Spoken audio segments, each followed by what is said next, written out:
Hi, my name is Melissa Monahan. I'm going to do an informative speech for you today on caffeine. How many of you consider yourself caffeine addicts? How much coffee do you drink a day? 1 cup? 2 cups? More? Do you drink sodas? Do you drink tea? I, myself, have many cups of tea a day. I can't even tell you how much. And it's probably so much caffeine, I don't even know what to do, but it keeps me awake and keeps me going. And it's like I need it. So I'm assuming I must be an addict. I always wondered what or how caffeine is affecting my health. For many people who drink caffeine, how is caffeine affecting our lives? To understand caffeine, we must first take a look at the history of caffeine. The caffeine history was discovered in 1819 by Friedlieb Runge. Runge was given a bag of Arabian mocha beans and was asked to analyze these beans. And this is how it came about, the world's first sample of pure coffee, caffeine. What is caffeine? Caffeine originated from the German word café, spelled K-A-F-F-E-E, and the French word café, C-A-F-E, which both translate the word for coffee. Caffeine is naturally occurring stimulant that can be isolated from over 60 plants and is a drug substance. Now we have learned a few things about caffeine's history and what caffeine is. Let's move on to some of the items that have caffeine in them, which I'm sure you will be surprised at, because as I did research, I was surprised myself at some of these sources. Did you know that the U.S. Food and Drug Administration, the FDA, don't require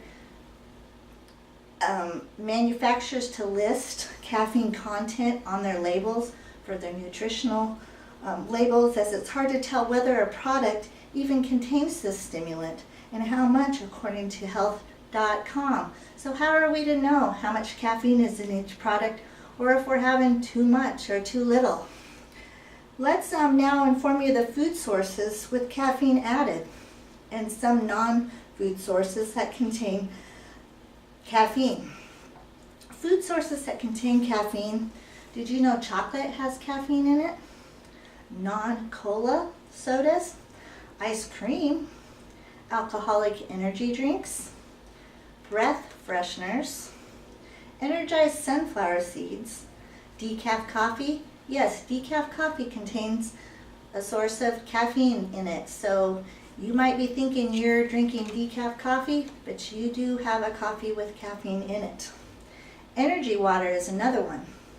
Morning Spark instant oatmeal contains caffeine. Perky jerky and apples, that was a real surprise to me. Apples contain caffeine. Non-food sources, weight loss pills, the pain relievers we take for our headaches, everything, it all contains caffeine. And often we have caffeine in our prescription and non-prescription medications. You now know a few food sources and non-food sources of caffeine. I was surprised at the research. I found I had no clue that some of these items contained caffeine, especially the apples. Now I did know about the chocolate and other things, but apples really surprised me. Let's move on to the effects that caffeine has in our health, the positive and the negative effects with interactions of caffeine. Caffeine reaches our brain quickly and acts as a central nervous stimulant. It has the effect of alertness. It can make you feel awake and less tired. Side effects of caffeine can cause insomnia, nervousness, restlessness, stomach irritation, nausea, vomiting, increased heart rate, respiration, and high blood pressure. I never knew that a lot of these caused all this according to drinking or having too much caffeine in it. Caffeine is a negative impact on the digestive system and make our brain want caffeine more and more and cause you to have a caffeine addiction. So if you're wanting caffeine, your pops, your teas, you could be a caffeine addict. Positive effects in caffeine and health benefits. Caffeine increases your memory and detoxes our liver. Caffeine stimulates hair growth. Hair growth. I was surprised at that. So I guess if you're losing your hair, make sure you got enough caffeine. And it relieves workout. When you're working out, it relieves pain and muscle. After your workout, caffeine's supposed to help with that. And caffeine may ward off diseases. Caffeine protects you against Parkinson's, Alzheimer's, cataracts, and prevention of skin cancer. In my research, I have shown positive effects of caffeine, and this information was presented today to gain better understanding of caffeine from the history and what caffeine really is, and the sources in the food and the non-sources in food, and then positive to negative side effects of caffeine. You can use this information to help you in case you are in question to what caffeine is all about and if you are having positive and negative effects from it. You know, people say stay away from caffeine.